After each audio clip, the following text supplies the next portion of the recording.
Follow every moment of the election with CNN. More stories, more insights, and more exclusive election tools like the Road to 270 interactive map. Subscribe for less than $1 a week at cnn.com/subscription.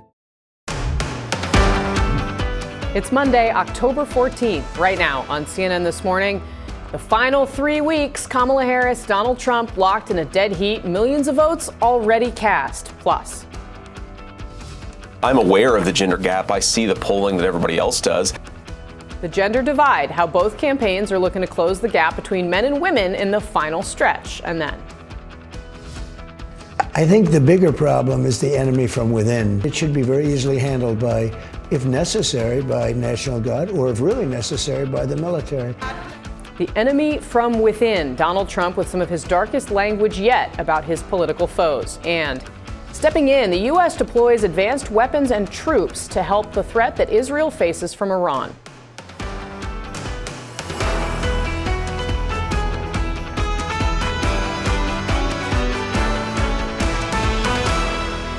All right, 6 a.m. on the nose on the East Coast. A live look at New York City on this Monday morning. Good morning, everyone. I'm Casey Hunt. It's wonderful to have you with us. We are now just 22 days until Election Day. Millions of early votes already have been cast in a race that new polling shows is getting tighter than ever. Over the weekend, the latest ABC News Ipsos poll has Kamala Harris with a slim 50-48 lead among likely voters nationally. No clear leader. Just last month, Harris had a 5-point lead in this same poll. It's going to be a tight race until the very end. And we are running as the underdog. So we have some hard work ahead of us, but we like hard work. Hard work is good work. And with your help in 23 days, we will win. We will win. But as those polls grow closer, Donald Trump's tone is getting darker on immigration, on his political opponents. Here was the former president in a series of campaign rallies and interviews just this weekend. Kamala has imported an army of illegal alien gang members and migrant criminals from the dungeons of the third world. I'm hereby calling for the death penalty for any migrant that kills an American citizen or law enforcement officer. Death penalty. It's time. If Kamala gets 4 more years, the entire country will be turned into a migrant camp. I will rescue Aurora and every town that has been invaded and conquered. I think the bigger problem is the enemy from within, not even the people that have come in and destroying our country. By the way, totally destroying our country. It's the enemy from within, all the scum that we have to deal with that hate our country. That's a bigger enemy than China and Russia. All right, joining us now to discuss, Laura Barone-Lopez, CNN political analyst, White House correspondent for PBS NewsHour, Alex Thompson, CNN political analyst, national political reporter for Axios, Megan Hayes, former director of message planning in the Biden White House, and Matt Gorman, former senior advisor to Tim Scott's presidential campaign. Welcome to all of you. So we got joy versus darkness, it seems, and darkness seems to be getting an edge. Yeah. Why? What's going on? Well, I mean, it's a divided country. It's a polarized country. The fact is that I think you asked anyone in the Harris campaign in July and August, they would say they expected this race to come back, that there was a little bit of a sugar high. And the Trump campaign felt the same way, too. They felt that this was a 50-50 race in the very beginning. And really, it just comes, and that's actually why these last 3 weeks are so critical. Because the fact is that Kamala Harris has only been on this national stage in this way as a nominee for 90 days. How she performs these next 90 days. Most people have made up their minds about Donald Trump. It's really about how she performs these next 22 days that could determine this race. Do you agree with that assessment, Megan? Why is this race playing out the way it is? Yeah, I do. I think because I agree with you. There was a sugar high, and now we're back to reality of where this was always going to be, whether it was the President Biden or the Vice President. This was always going to be a really tight race. And I do think it matters how she performs the next 22 days. People don't know her. And so watching her leadership style, watching how she reacts to some of these attacks in the polls, I think shows what she's going to do as a president and how she's going to be a leader. And I think people who are undecided are watching her and making sure that she's up to the task. Well, the series we've seen of polls over this weekend, both NBC and others, I mean, have belied, I think, the strategy that we have the strategy tone we've seen over the last week or two of the Harris campaign. Far more anti-Trump messaging. The housing plan isn't really going anywhere now. And you also hear a little bit more about kind of a little bit more trolling now. I think they realize they're in a desperate spot, including the fact over the last week they've really made this really outsized push for male voters. They see the gender gap, and a lot has been talked about our gender gap. They have a gender gap, which according to the NBC News poll was wider than ours among women. It's getting worse. It's getting worse. And, you know, they seem to, maybe they don't, but like the North Virginia male with the future is female shirt, they got them on lock. Like they don't have the North Carolina exurban suburban dad or the outside Pennsylvania guy. And I think that is what they just don't understand. And a lot of their messaging around it, like Barack Obama talking about internalized misogyny, is not going to help the case. Yeah. Laura, while the polls are tightening, I will say both Republicans and Democrats I talk to think things are moving in Trump's direction at the moment. It is still a toss-up, of course. Trump's rhetoric seems to be getting darker and more apocalyptic, which, you know, might suggest, if he were a different kind of candidate, I suppose, that he feels like he is losing. But obviously, that Trump has defied every norm and broken every rule in our politics. Why are we seeing this from him with 22 days to go? Well, this is what Donald Trump has run on since 2016. In 2016, he ran on, you know, migrant crime as well. In 2018, during those midterms, he said there was a migrant caravan coming to the border when there wasn't, and they lost the 2018 midterms. In 2020, he also ran on this kind of anti-immigrant rhetoric, and he's doing it again.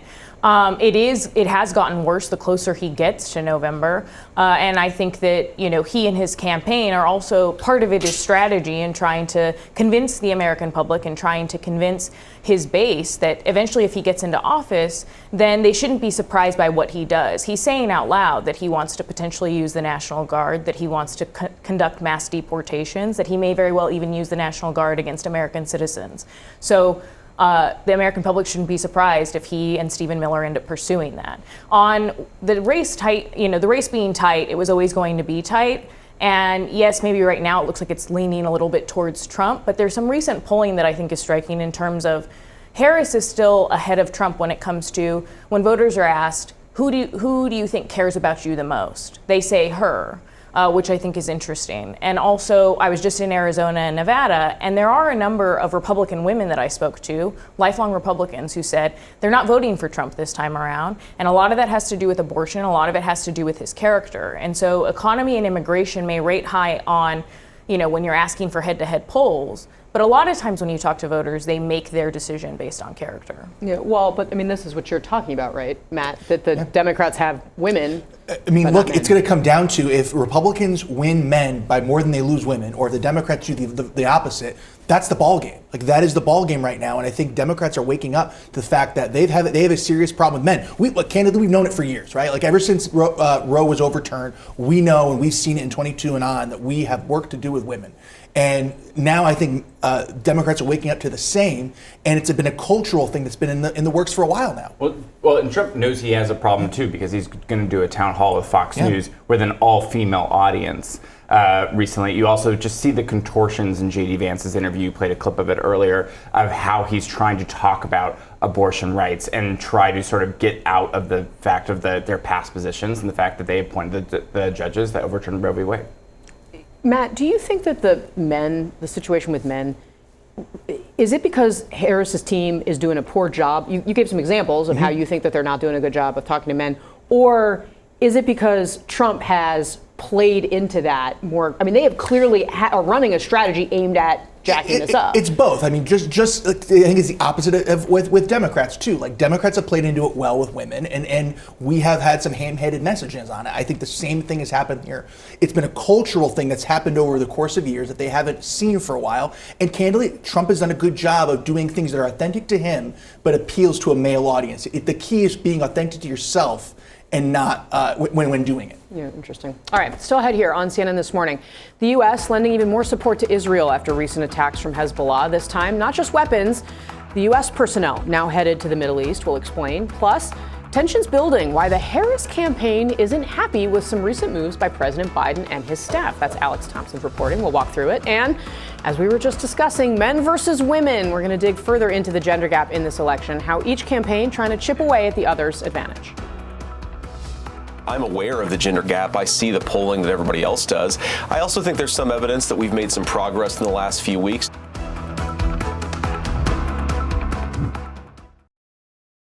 Grief isn't talked about much, but that's what my podcast is all about. I had the best possible version of a goodbye with my mother.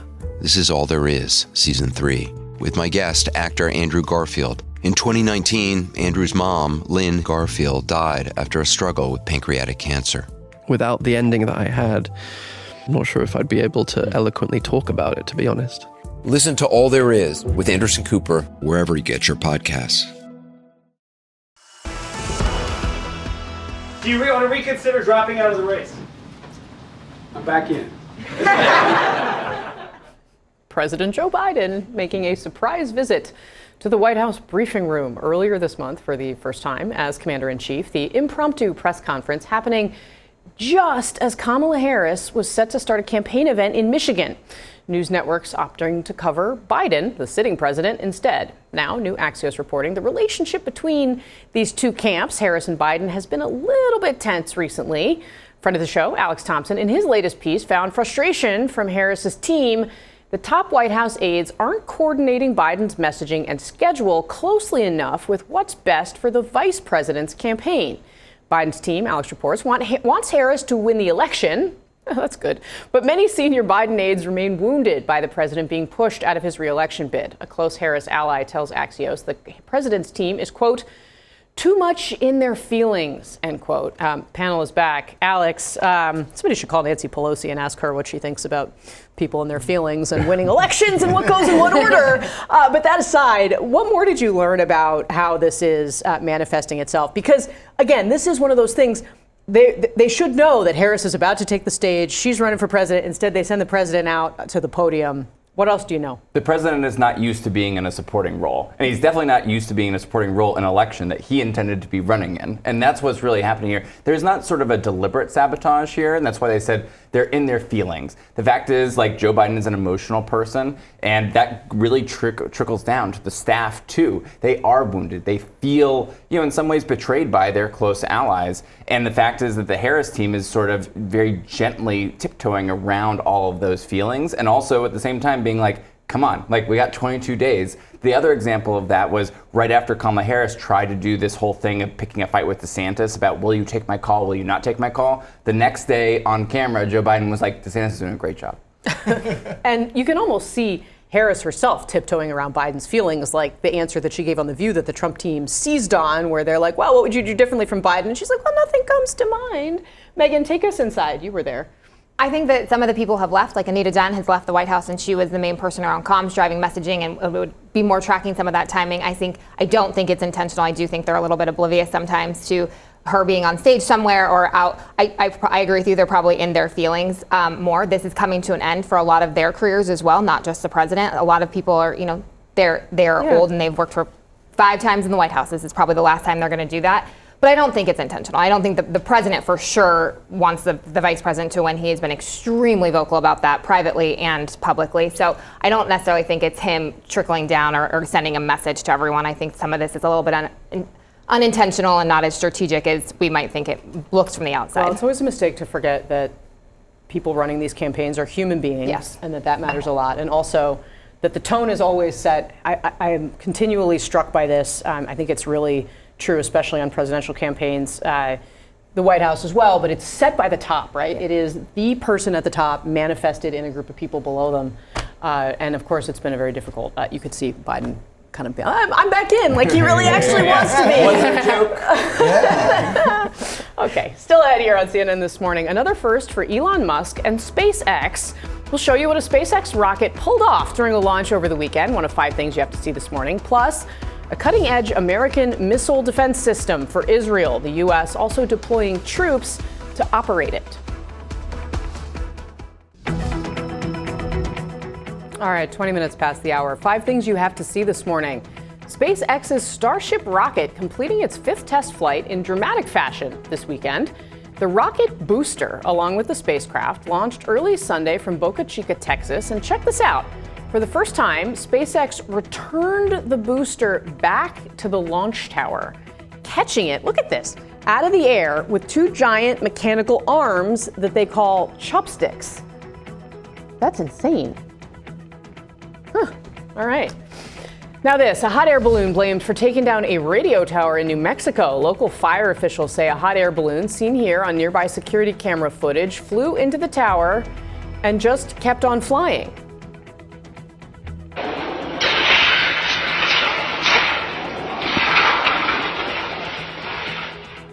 All right, thankfully no injuries were reported due to that collapse.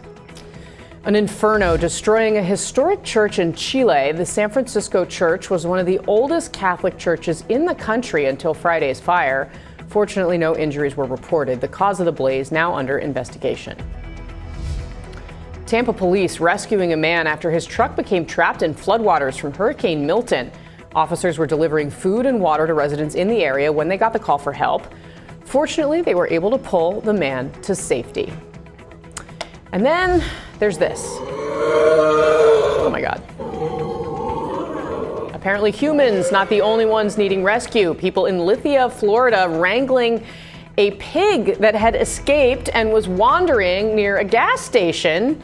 As you can see, the pig had no interest in going. In the wake of Hurricane Milton, dozens of other animals have also been rescued from floodwaters. Wow.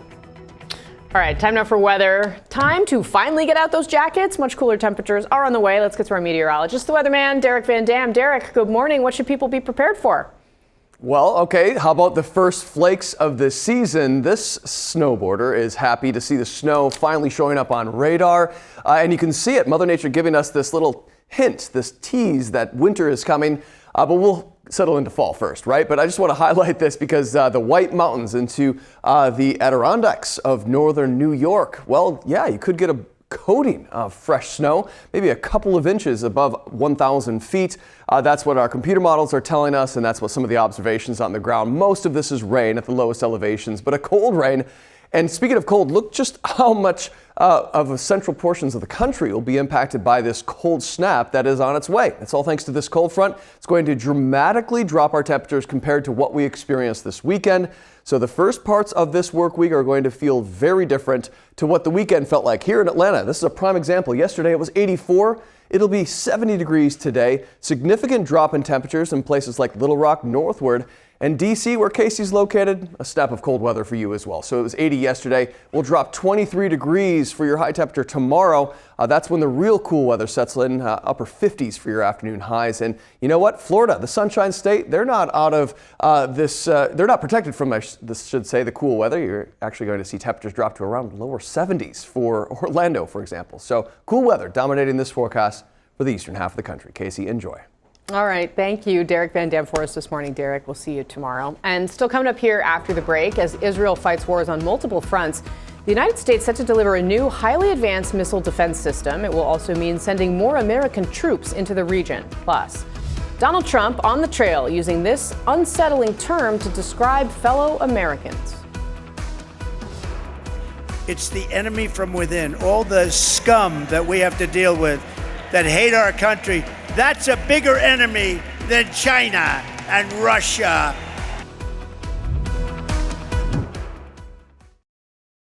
I'm Dr. Sanjay Gupta, host of the Chasing Life podcast. I'm taking care of my kids and I'm running myself into the ground, and selflessness terrifies me. That's Dr. Becky Kennedy. Time Magazine dubbed her the Millennial Parenting Whisperer. Our conversation got pretty personal. But the reason that I'm sharing this is because I hope this will help some of you out there the way that it helped me. Listen to Chasing Life, streaming now wherever you get your podcasts. All right, welcome back. The U.S. boosting weapon support for Israel following Iran's ballistic missile attacks against the country earlier this month. The Pentagon expected to send an advanced missile defense system to Israel, along with 100 U.S. troops to operate it. It's specifically designed to intercept long-range ballistic missiles like the ones fired by Iran 2 weeks ago. The announcement comes as Israel deals with fallout from a deadly Hezbollah drone attack that killed 4 IDF soldiers and injured 60 others at a base near the Lebanon-Israeli border. Israel now investigating how the drone made it deep into its airspace without being detected.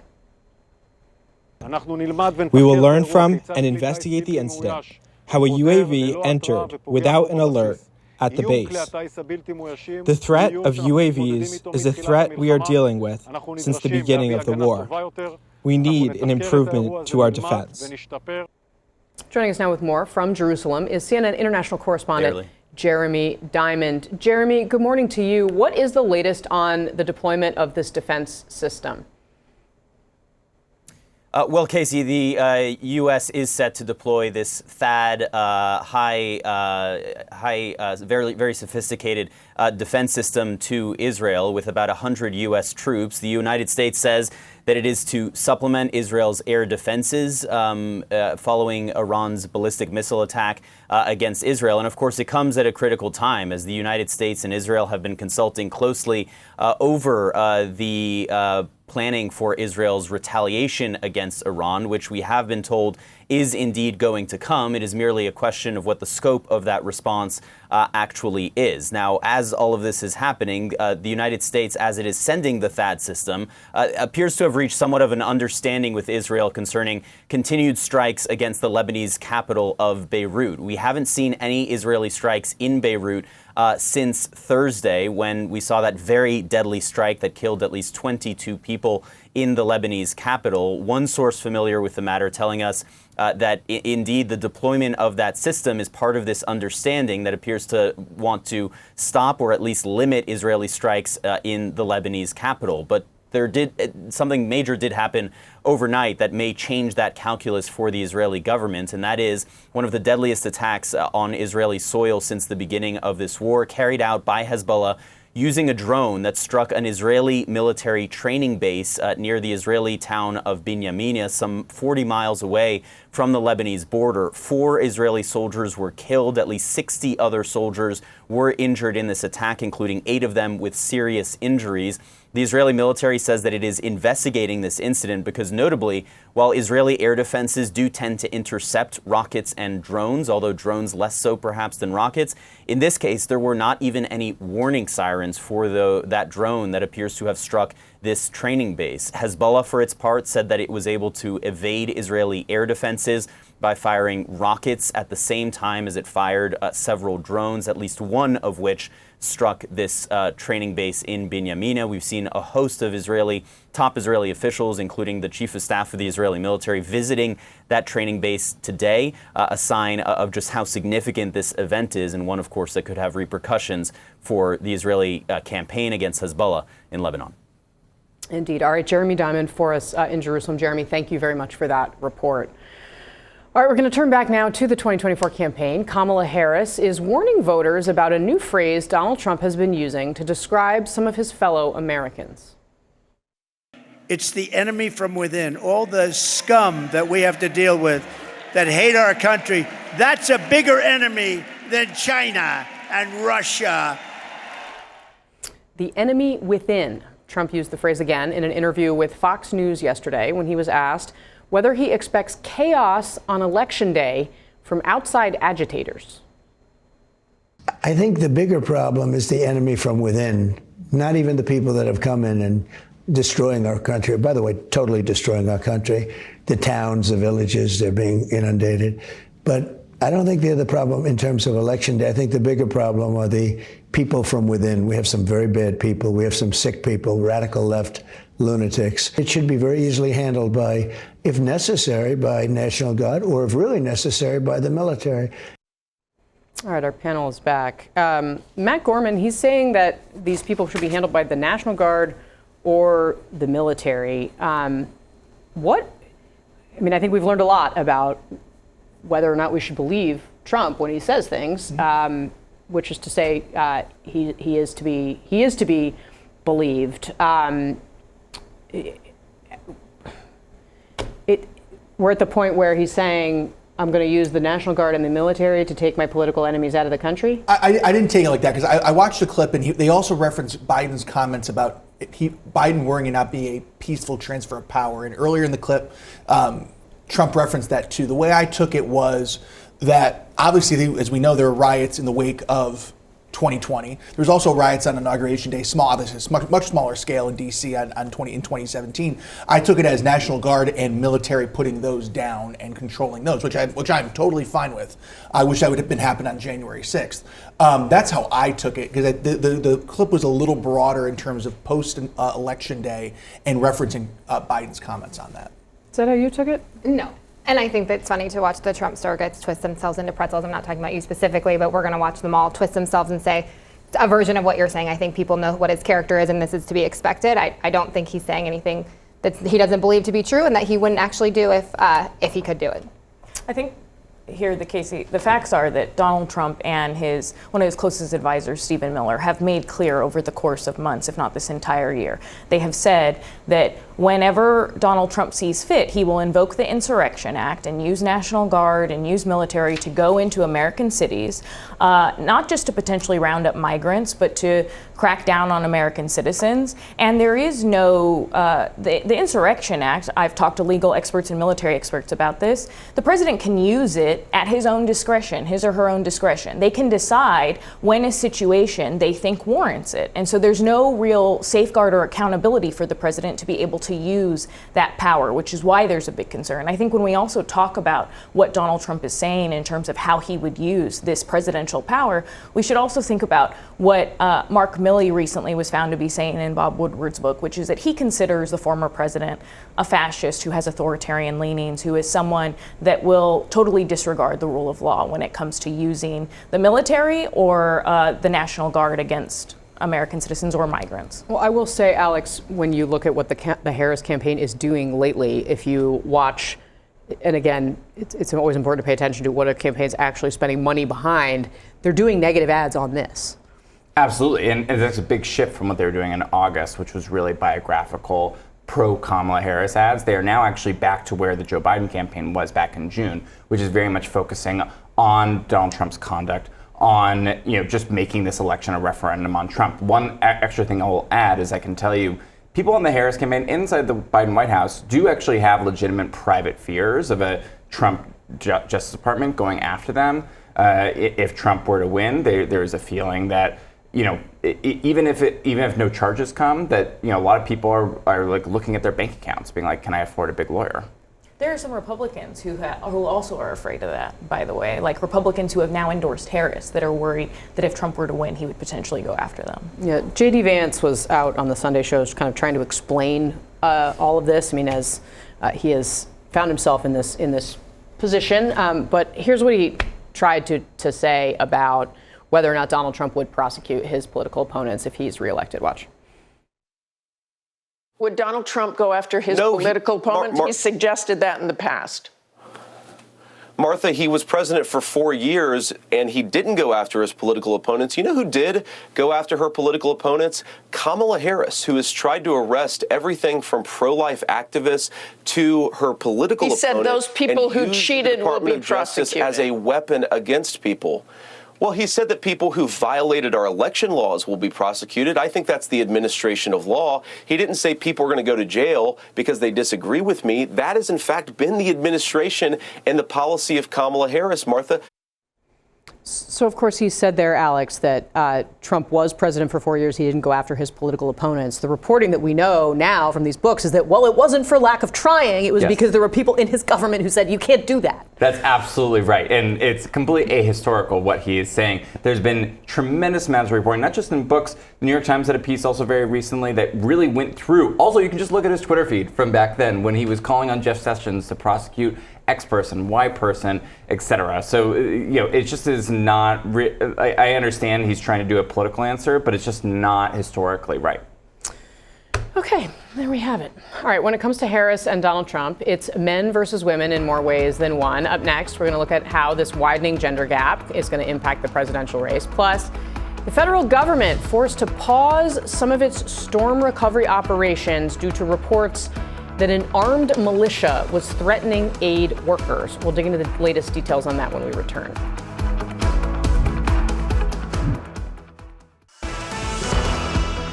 My campaign has raised $1 billion. Oh, my Lord. How are you not winning by a landslide? That's a question I scream into my pillow every morning.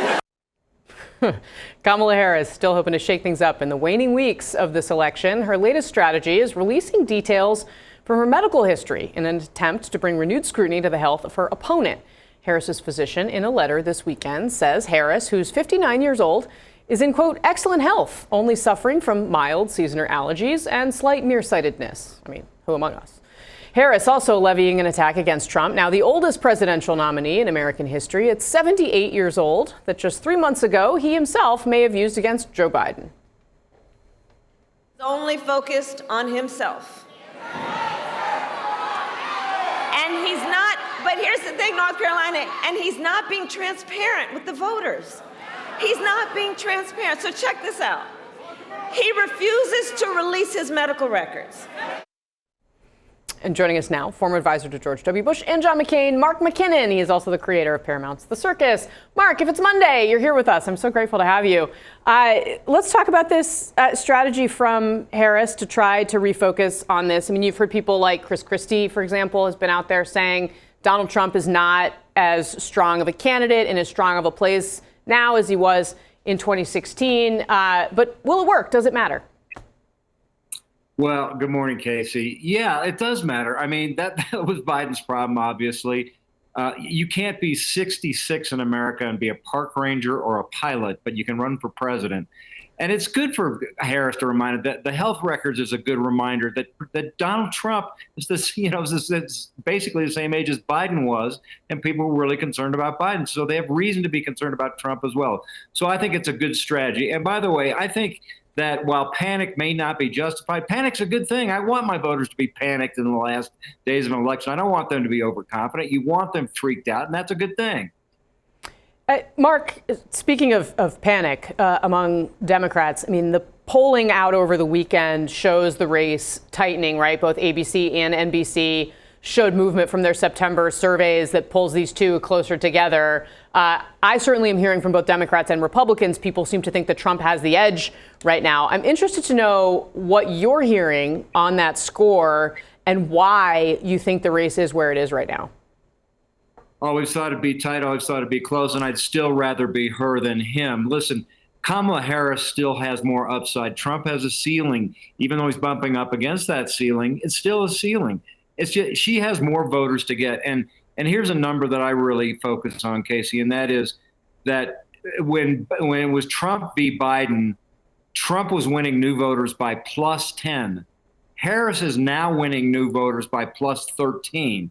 And I continue to say that this race is not so much about undecideds as it is about unregistered and new voters and getting her base out. And I just think at the end of the day that she's got more upside on new voters and she's got more upside on animated and enthusiastic Democratic voters. Yes, there's a gender gap, but who's going to be more excited? Women who feel a threat because of their reproductive rights or men because of Trump? And I always go back to George W. Bush. This whole dystopic thing that you played off the top today is, I mean, that's dark, dark stuff, Casey. And, Bush used to say, nobody's going to say things are going to hell, follow me. At the end, you've got to have a little bit of shining city on the hill in your message. Right. And clearly he is taking the darker turn. I mean, I guess my question just remains, why are people turning back toward him in this way at this point if all of what you say is true? It's just a tightening of the base, I think, Casey. And I just, again, I always think it was going to be close. And he's just bumping up against the ceiling. And, that base is a very dedicated base to Trump. So I think the base is just tightening and hardening, and that's it. But I still think there's a ceiling, and I still think there's more upside for Harris. So, again, I think that I don't think panic is justified, but it's a good thing to motivate your voters. So speaking of motivating voters, Mark, the Times has this front page story today about the ground game in the final weeks and how Harris and Trump are using different strategies to get folks out. And they write this: Vice President Kamala Harris, former President Donald Trump, staking their chances on two radically different theories of how to win. One tried and true, the other untested. Ms. Harris's team running an expansive version of the type of field organization that's dominated politics for decades, deploying paid staff to organize and turn out every vote they can find. Mr. Trump's campaign is going after a smaller universe of less frequent voters while relying on well-funded but inexperienced outside groups to reach a broader swath of voters. I mean, one of the interesting things here to me, Mark, is that Trump's team seems to think that people that have never voted before are going to go with him, right? And in past cycles, Democrats have always been able to bank on that. They've been able to bank on, well, we get more people out. Most of those people are going to go for us. How do you think that group is breaking this time? Well, I think that if they weren't already for Trump, that they're not likely to be. And listen, I think at the end of the day, in any enterprise, what would you rather have, paid workers or volunteers? Paid workers are always better. They're always more motivated, and they're always going to do harder work and better work. So I think the paid strategy works because it's worked before, and why not go with something that's worked? So using volunteers to go after voters who've never voted before, I think it's just fishing in a very small pool where there aren't very many fish with fishing rods that don't have bait on it. Mark, before I let you go, what are you looking at here in the final days that you think people aren't paying close enough attention to? Well, I'll tell you the one thing that I think people are paying a lot of attention to that may not be a factor, which is just this, the obsession with the October surprise. And I just think that this may be the election where the surprise is that there's no surprise. It's interesting that there's, usually there'd be one last big debate to kind of focus people and push things over the edge one way or the other, or, an explosion in the Middle East, worse than it already is, or, another storm that's worse than the two we've already had.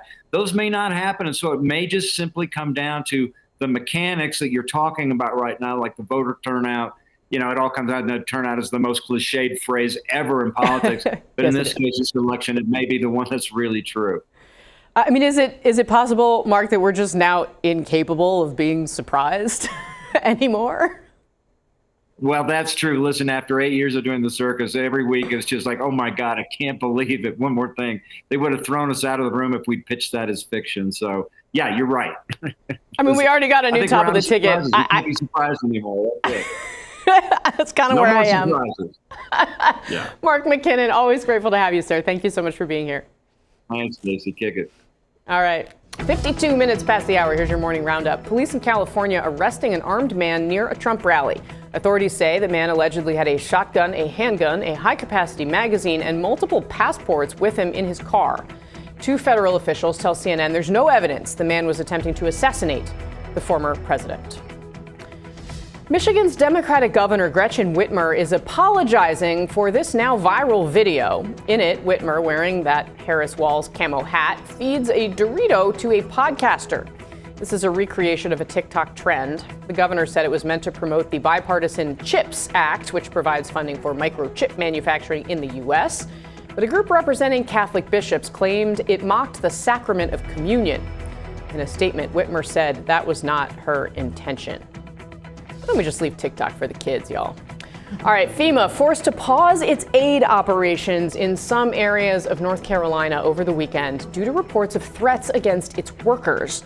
The Washington Post reports that National Guard troops saw members of an armed militia threatening FEMA workers in North Carolina. It is not known yet whether the reported threats were credible. We have been reporting this out here at CNN. Laura, I know you're planning a trip to North Carolina. This is an example of what happens when online conspiracy theories explode into the real world. We now have government workers trying to help Americans who can't do their jobs because they have come under threat. Yeah, not just online conspiracy theories, but conspiracy theories promoted by the Republican presidential candidate, Donald Trump, and other leading Republicans. I was just talking last night, texting some North Carolina sources on the ground, one who is a resident who said that their FEMA inspection was canceled, and they were told by FEMA that it was because of the fact that the FEMA inspectors had to go back to their hotel, had to retreat from the field because of these potential, threats from militia. And then I was told by another source in a different county that they were hearing that militia was also in that county, slightly confronting law enforcement. So there is this fear there on the ground right now. And it's also impeding the ability of these impacted Helene survivors to get any of the federal assistance. I mean, the fake news has been so much that the Republican congressman from North Carolina, Chuck Edwards, he had to put out a fact check. And this is the first fact check he had to do. It says Hurricane Helene was not geoengineered by the government to seize and access lithium deposits in Chimney Rock. That's the sort of rumors that they're having to confront right now. Yeah, and that press release is just a remarkable modern document in that it kind of lays out point by point by point all of these things, and there are many more than them, and says, look, none of this is true. And now, of course, we're here. All right, let's turn now back to the campaign. Tonight, Vice Presidential candidate Tim Walz participating in a Hunters and Anglers for Harris Walz organizing call. It's the latest effort by the campaign to try to leverage Walz's folksy football coach and hunter persona to appeal to male voters. This push is coming after poll tells the same story. Women are backing Harris by a 14-point margin in this survey. Men supporting Trump by 16 points. That divide, of course, part of the reason former President Obama gave this message to black male voters when he made his campaign trail debut last week. I'm speaking to men directly now. Part of it makes me think that, well, you just aren't feeling the idea of having a woman as president. And you're coming up with other alternatives and other reasons for that. These aren't ordinary times, and these are not ordinary elections. You're lucky Michelle's not here.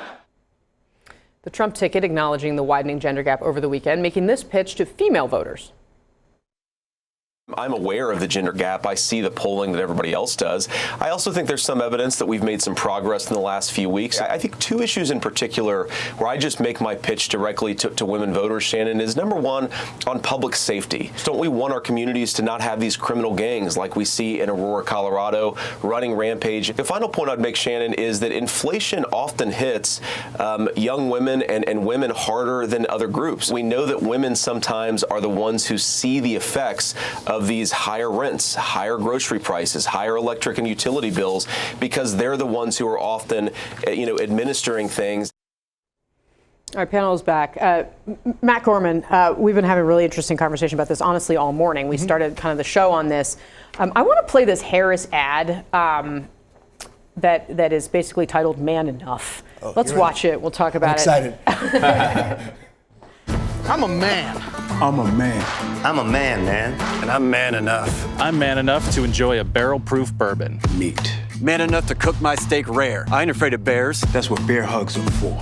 I'll tell you another thing I sure as shit am not afraid of. Women. I'm not afraid of women. I'm not afraid of women. They want to control their bodies? I say go for it. I'm sick of so-called men domineering, belittling, and controlling women just so they can feel more powerful. That's not how my mama raised me. I love women.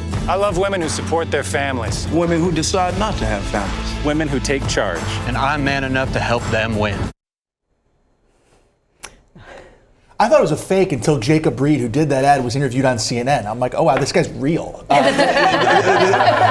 Because if you wanted to make an ad trolling, it's no better one than that. This is the problem. Like, we've talked a lot about our issues with women as a party and struggles to win them over the last couple of years. Democrats have a serious problem with men. And if you notice too, when they're trying to appeal to men, they're doing it in the context of women. It's like, I'm not afraid of a woman. It's like, that is not a message to men. And I think that is what they are struggling with. They just simply don't have a real message and no authenticity to which to do it. The message is condescending, Yeah. right? Yeah, it and is. I know it's my party. It just comes across as condescending. That and kind of like that ad seemed like a joke to me as well. But it's not the way that you would. I mean, if a man talked to me like that, women would be up in arms. They would Guys like, sitting like this. Yeah, like they would just be up in arms. It's just the message is just so condescending, Yeah. and I think that the authenticity point is a really good one. That if Democrats really want to go after men, they need to figure out a better way to talk to them, and they need to figure out a better way that's more genuine to who they are. In their message. Yeah, it's really a Mars versus Venus sort of election. There we go. We nailed it. You heard it here first. And the fact is that it already was that election even before you had Kamala Harris at the top of the ticket. Because to Matt's point, Democrats were struggling with men. This gender gap existed well before you had Kamala Harris sent to the top ticket. Well, and the Republican National Convention, I mean, this was before Harris was at the top of the ticket, was a, testosterone fest. Yeah. Right. Hulk Hogan tearing his shirt off. I mean, Tucker Carlson. Like, every person that spoke right before Donald Trump was sort of a, presented themselves at least as like a hyper-masculine dude. Right. And of course, when you, all right. Mars versus Venus election. I think we summed it up right there. Thanks to our panel for being here. Thanks to all of you for joining us. I'm Casey Hunt. Don't go anywhere. CNN News Central starts right now.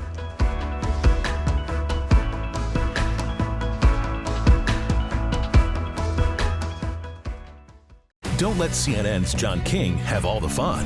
Experience the CNN Magic Wall on your mobile device. Get live results, expert insights, and an immersive election experience. Find it at cnn.com/magicwall or the CNN app today.